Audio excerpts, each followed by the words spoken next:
you're not here to watch me fish. You're really here to learn something about BMPs, or we might say Forestry Best Management Practices. That's what that stands for. Actually, fishing and forestry have a lot in common. Do you know that most of our clean water in the state comes from these very forested watersheds?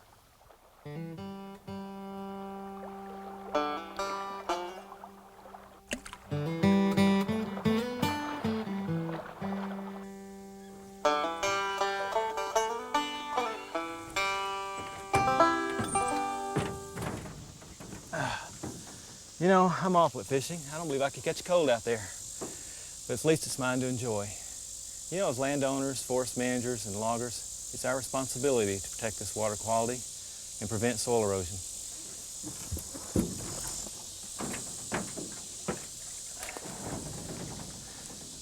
And that's where BMPs come in. They're practical guidelines we can use to lessen the impact of forestry operations on our environment. Look, I'm not some government bureaucrat here to tell you how to do your job. I just think forestry BMPs make good sense for all of us, whether you're a landowner, forest manager, or just a concerned citizen like myself. It's only right that we're concerned about our environment. What I'd like to do is take you around and show you some BMPs in action.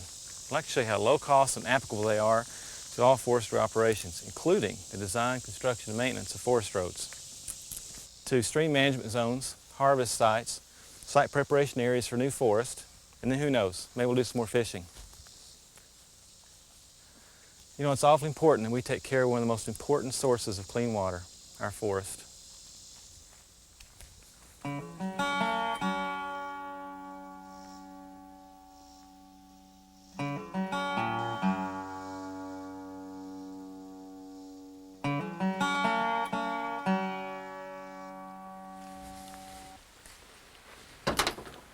We all know that forestry operations are not the major contributors to soil erosion and water pollution in this state. So why is it important for us to understand and use forestry BMPs? This forest floor has the natural ability to absorb water from all but the most extreme rain and snowfall. And it has this protective layer that prevents soil from being washed away. Now, when we construct these roads and harvest timber, we run the risk of tearing up that protective layer of topsoil, or of compacting it to such a degree that it can no longer absorb surface water. So now what happens when it rains? All that water flows onto your roads and trails, forming a man-made stream. And let those streams pick up a little speed and volume, and they're tearing away the soil, destroying roads, overloading streams with sediment, and damaging stream banks. Okay, so you can rebuild roads, but damage to streams and lakes is not easily repaired.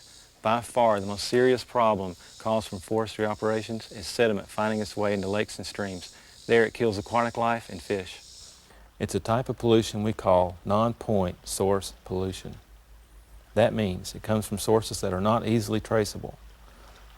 For us, the biggest culprits are roads, skid trails, and log landings. In fact, 98% of all soil erosion occurring on forest land in Tennessee results from these big three.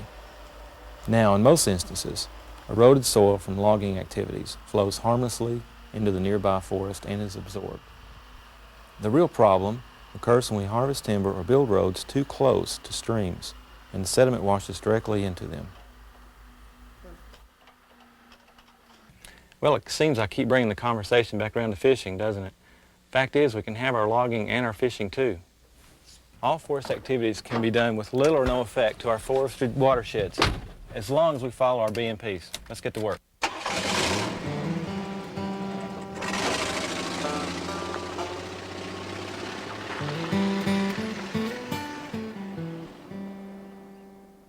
I thought we'd start with road construction. There's a site right up the road here. This way we can see what's involved in the laying out and designing of these roads.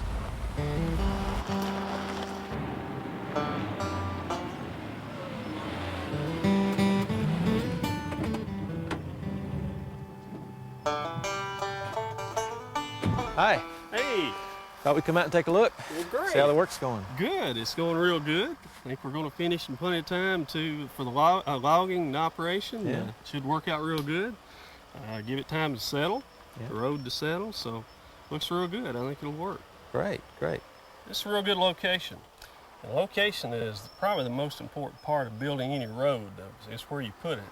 The natural tendency is to put it on top of the crest of a ridge and you can't get water off of it in many cases. So if you put it just over the crest, you'll always be able to get water off, and it works real well. The design on this one, I think, is going to be real good. We followed the contours. We're on about a 4 to 6% grade, and we roll the grade. That means we change grade from 4 to 6 where it's not monotonous, and you can take water off of it. And design is very good. What about the drainage structures in a road? We utilize 4 different types. We utilize water bars, basically for skid trails and low volume roads. We utilize culverts, broad-based dips, and wing ditches, kickoff ditches. Try to put those in when the road is constructed. During construction. It's the best time to install them and put them in then. Again, it goes back to good planning. That's true. That's true. But there's several different types that we do use, and of course the purpose is to move water basically from one side of the road to the other. Hey, we've got a broad-based dip right up here if you'd like to look at it. Sure, let's go look at it. Okay. Yeah, this is a broad-based dip. If you'll notice, it has what we call an exit grade. It's actually reversed. It's about 3%, which doesn't allow water coming down to go on over. Oh, I see, yeah. And then we have an entrance grade here, and it's kind of a rolling dip. And what it does, it's also outslope to the outside. Yeah, I can see that. About 3%. As the water comes down, it goes right out. And what we'll do is armor this, especially those that are used heavier, and of course the broad-based dip is used. So you use this when there's a lot of heavy use? Yeah, right. It's used in a permanent type situation. Okay. It's less expensive than a culvert, a little more expensive than a water bar. But it's easy to maintain, obviously. It's fairly easy to maintain. Well, it looks like you're going to have a lot of extra soil left over. What do you do with that? Okay, good point. We usually take that soil just kind of off over the side of the road, and we do not want the soil to be on down here. We want to cut the dip in the road so that we've got a good bearing here, and we don't have the mound built out of loose soil. We'll put rock in here, probably a number 3 or septic stone about that size, and it works real well. Now in a situation where you've got a skid trail or something like that, you might want to use just a water bar, and we're going to build one just down the road here. Oh, let's go look at it. All right. Hey.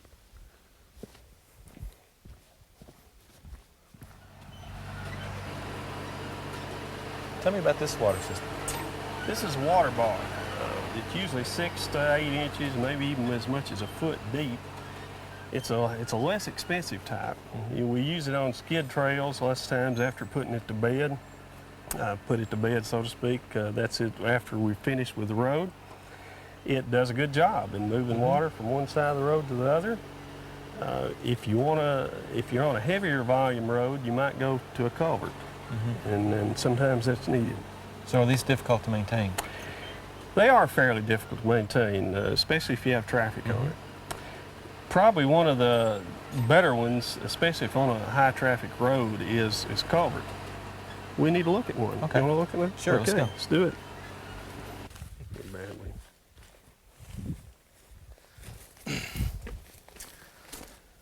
Okay, this is a good example of a culvert. Yeah. And you notice on this upper side, it's relieving a ditch, and Yeah. we've got it blocked, so it forces all the water to go in. Okay. Look how the angle is across the road, about a 45, roughly a 45. And that's important because the water doesn't have to turn at a 90 That makes sense. and cause it to do that. But this is, as we say, is one of the more expensive structures, but it really does a good job. Yeah, most Good effective. job. Very Well, good. how do you determine what diameter pipe to use?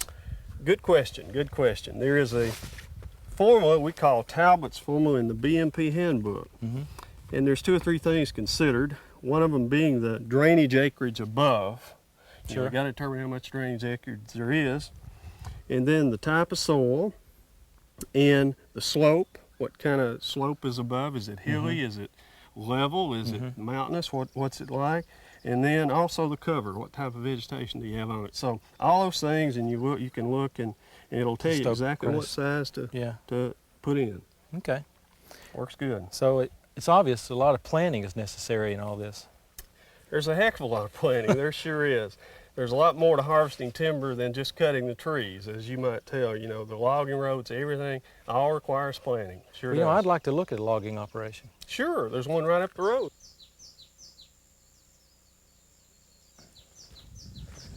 Appreciate everything. Sure, I better get back to work. Okay. That logging operations, that's right up the road? It's right up the road, just on your left. You can't miss it. Just can't miss it. Okay.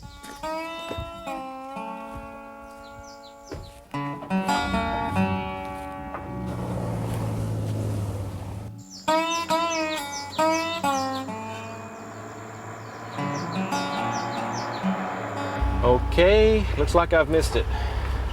Thing's got to be right here somewhere. Now you'll remember that log landings is one of the big three sources of soil erosion in the state. So we want to plan their location before harvest begins and keep their number to a minimum. That way we lessen the chances of soil erosion. We avoid potential water pollution problems, and we cut down on the time and money we spend on construction. It's all part of planning the timber harvest.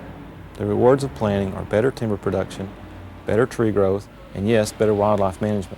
That includes fish. How you doing today? How are you? Just fine. Good. Finally made it up here. Uh-huh.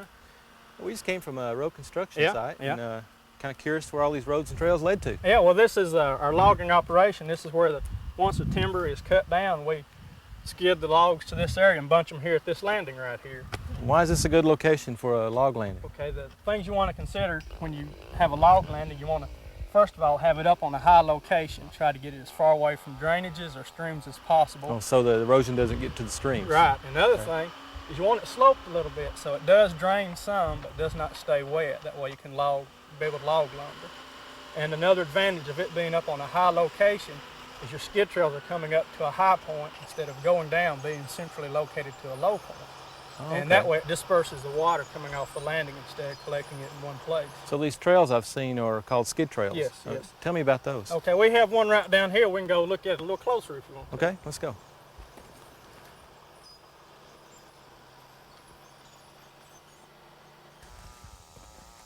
Yeah, this is one of our skid trails right here that we mentioned at the log landing. Okay.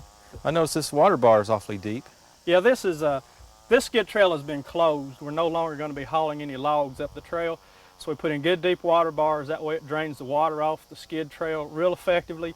And it also prevents people from coming down the skid trail and opening it back up.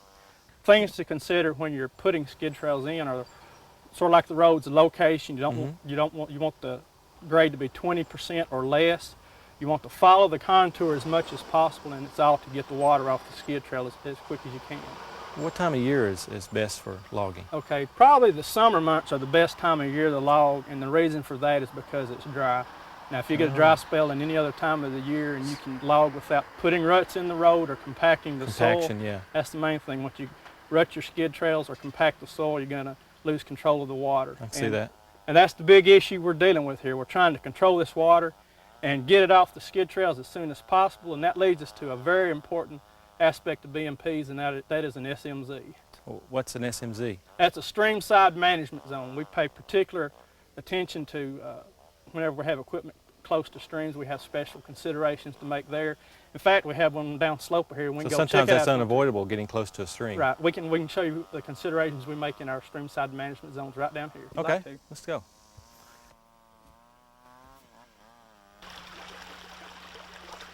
Wow, this is really beautiful. Yes, this is our SMZ or streamside management zone. What are the major benefits of this zone? Okay, we have two major reasons that we set aside our stream banks, and especially from the other logged areas. The number one benefit is it protects the stream bank. No disturbance, therefore no siltation can get in the stream.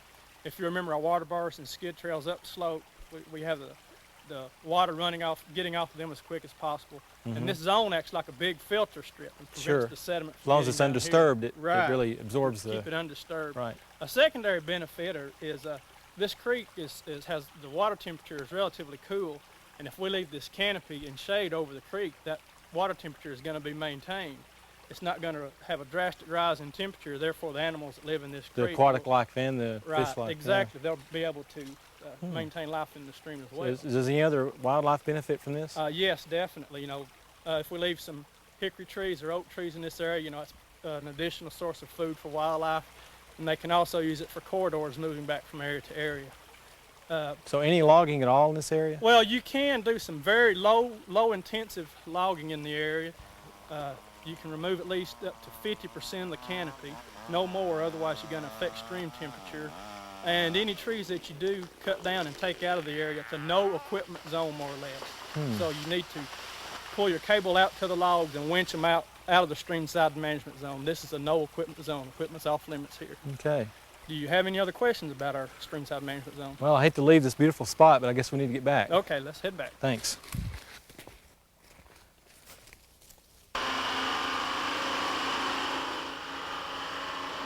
Tell me, what happens when you get through logging? We get paid. Figured that. But what happens when, it seems like this destruction though, like Well, this that's still a looks big pretty rough. misconception about logging and forestry in general. A lot of people think once timber is harvested off an area that their area has been destroyed. That is not true. What we'll do, we'll spend a lot of time rehabilitating these areas. What we'll do here is we'll regenerate this stand behind us, and also on our log decks, skid trails, and roads, we'll sow those down to seed mixture suitable for wildlife and holding down soil erosion. And in fact, if you'd like to see it, if you go out to the main road and take a right here, there's a logging job we just finished last year, and we finished the rehabilitation work this spring, and there's a fella down there who can tell you all about that. Okay, I'd like to see it. Okay. Listen, thanks for everything. Enjoyed it. Nice meeting you. Take care. You too.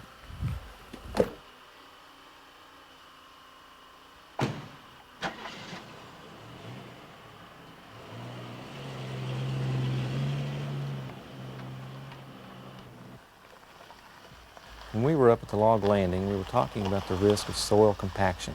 It's true, it can really inhibit the growth of new trees after a harvest. As you know, the pore space in forest soils holds air and water that tree roots need to grow.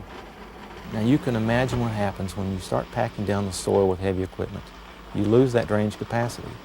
The worst compaction happens at the surface, and unfortunately, that's where seeds germinate and seedlings get their start. It's also where most of the water-absorbing tree roots are found. So we really need to do what we can to minimize soil compaction during our logging operations to keep the forest productive.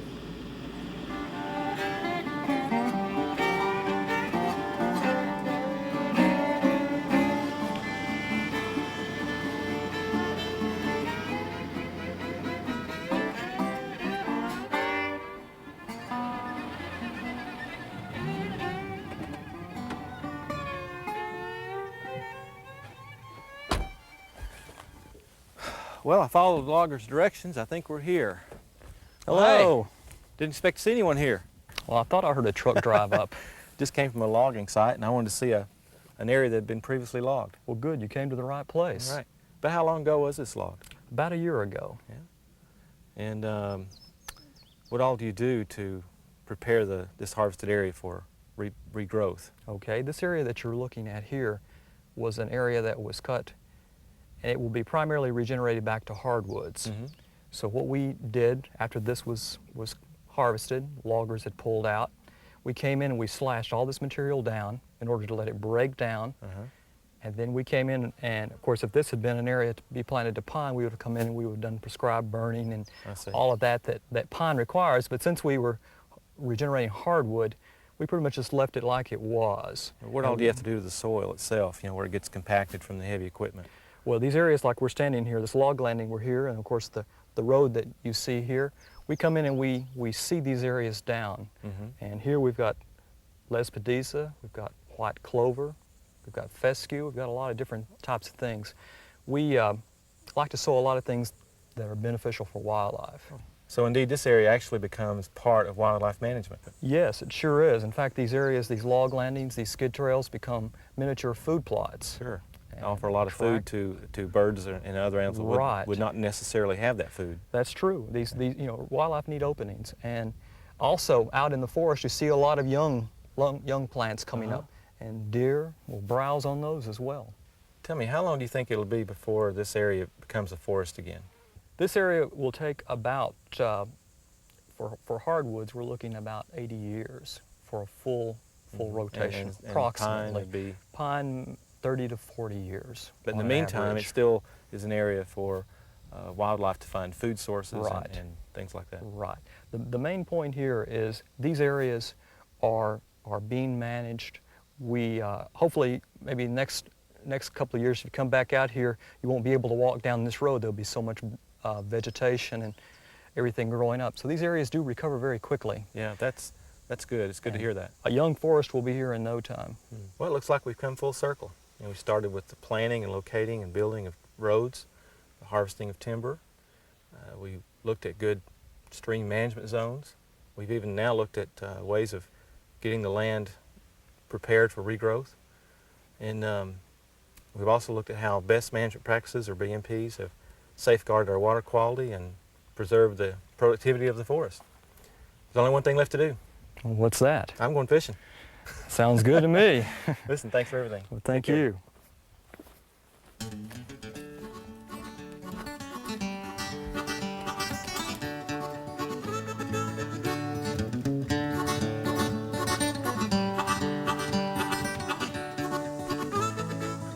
Well, we've had a pretty good day today.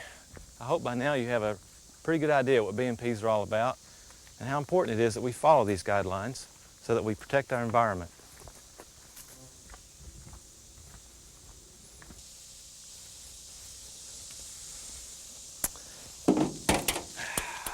Sure, this will take some effort, but BMPs are pretty specific about forestry operations. But you know, these guidelines make a lot of sense. And if we follow them voluntarily, they'll make even more sense.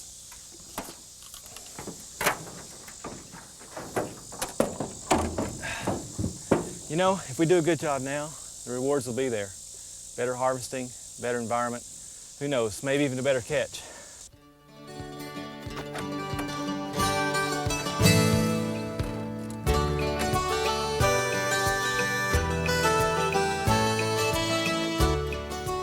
If you want to know more about forestry BMPs or are in need of training or technical assistance, contact any one of these sources for help.